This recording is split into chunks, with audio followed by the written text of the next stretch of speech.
Author is funded by the Pacific Northwest Writers Association, supporting writers from pen to publication since 1955. To learn more about the PNWA and their yearly conference, please go to pnwa.org.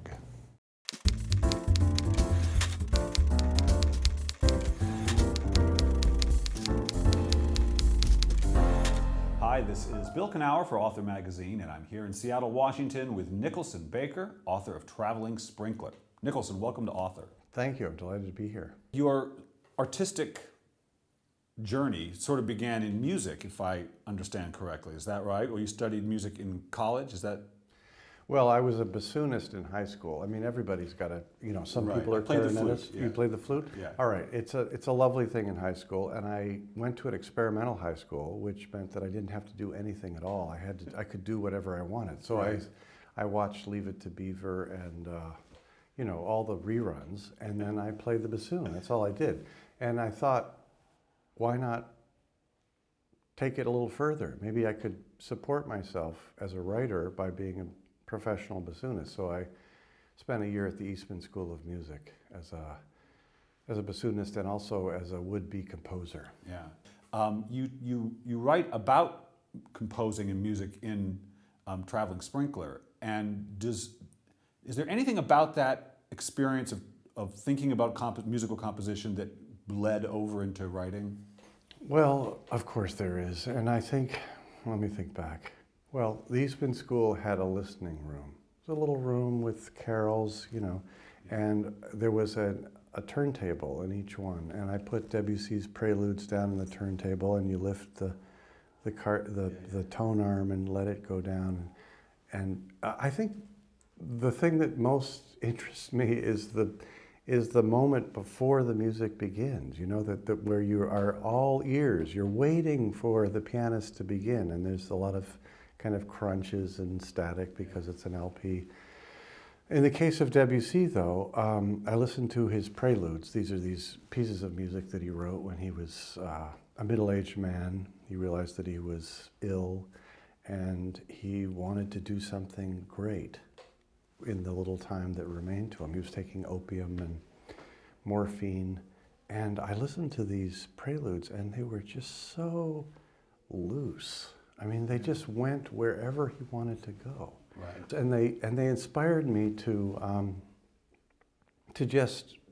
take the hint and just what is the next thing you want to do in a piece of writing or a piece of music? It's the next thing that sounds good. It's the next thing that surprises the listener or the reader.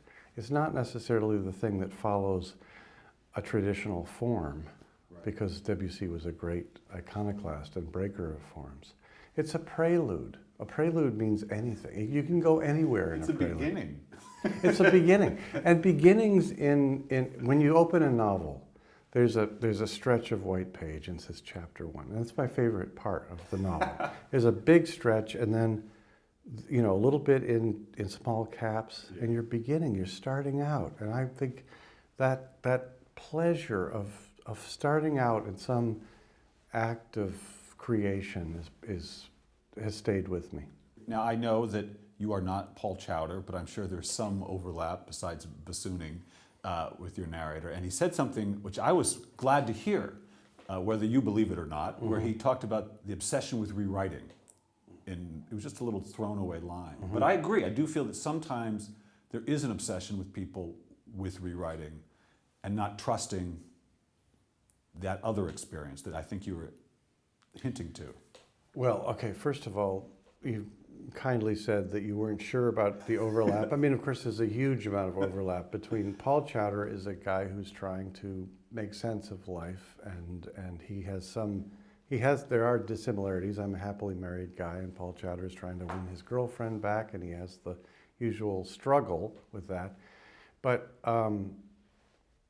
rewriting is certainly, I've written something and thought, oh, that's pretty good, and forgotten about it. And then I write about it again, and I write about it a third time and everything. And so often the first version of what I had to say is the best version. I don't know why that is. It's just, I think the cult of rewriting maybe comes from from, well, maybe it comes from writing classes because it's easier to teach. It's easier to say, do it again, do it again. But whenever I had a paper assigned in college, I went to Haverford College, transferred there after the Eastman School.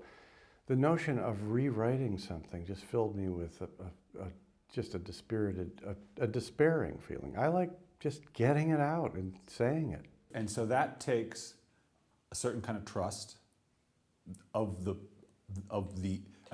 takes a trusting of showing up fully for the moment of writing, yeah? In order to be there. Well, showing up is, what is it, 60% of the way. Yeah. You've got to be sitting in the chair expectantly waiting, waiting for the ideas to come. And maybe an idea has hit you, that you've thought, I know this thing happens, but I wonder if anyone has ever put a frame around it. So you're waiting. It's so funny when I talk to writers, because often writers a lot of them are very they fancy themselves very meat and potatoes people in a certain way, I think, in their storytelling, their desire to make a living. And yet, there's always this mystical, whether you like it or not, this mystical quality of receptivity that I don't think you can get away from, whether you're having your characters talk to you or talking about what you're speaking about now, which is that quality of waiting and receiving and listening, which is different than thinking, kind of. It is different. That's so true.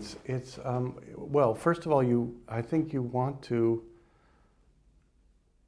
tell the truth. I mean, I think there is, even if you are the wildest surrealist or somebody who is, writing about fur-lined teacups or René Magritte, you are trying to say something true about how we understand the world. And, that's very hard to do, actually, because there are a lot of good writers and they've all been thinking and they're all struggling and we're all looking at the same world from a different angle. We're all these one-man bands trying to do our best. But we want to make sense of it. We want to give something to a reader that at the end he or she will think, I learned something. I have succumbed from time to time to this spell. Nonfiction often has, if it's not purely narrative, has a sort of argument it's trying to put forward. Mm-hmm. And it seems to me that as a novelist, you have to be careful of that inclination as an artist, that the argument not insinuate itself into that. And so what do you do with that part of you that enjoys maybe the argument a little bit when he sits down to write art, whether it's poetry or novels? Okay, so in the novel I just finished, Traveling Sprinkler, I decided to give way to the temptation sometimes, because I thought, let me try to tell the truth about how we actually live and think as people who read the news. Right. And sometimes you want to talk about an incredible eggplant sandwich that your friend told you about at a certain place.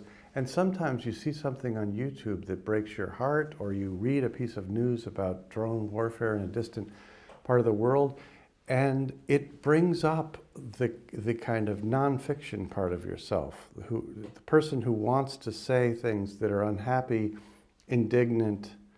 You want to register grievances about the world. So if you're a novelist, what you have to do is be true to those various moods and the inconsistency of the fact that things tumble around in our minds, sort of like clothes in a dryer, and every so often, there's some things at the top and other things at the bottom. We never know. But so a day is kind of made up of this composite of various moods. All right, so what I'd like you to do, I'd like to ask you one more question. Nicholson, I'd like you to finish this sentence for me. If writing has taught me anything, it's taught me what? If writing has taught me anything, it's taught me humility. I guess it's very hard. It's very hard to figure out what the next thing is to say. It's very hard to know how to tell the truth. It's very hard to know what the fine line between specificity and tedium. It's taught me that that doing anything you know, every book that I've written, I've thought, I'm going to pour myself into this. This is going to have everything that I have left to say. Right. You know, just pour myself into that particular receptacle. And then it's over. And then, my God, there's another empty receptacle, and you have to do it again. And something else happens. I don't know. There's more to say. There's more things to scoop up from various parts of yourself. But it's also difficult. It's just the most difficult thing I know.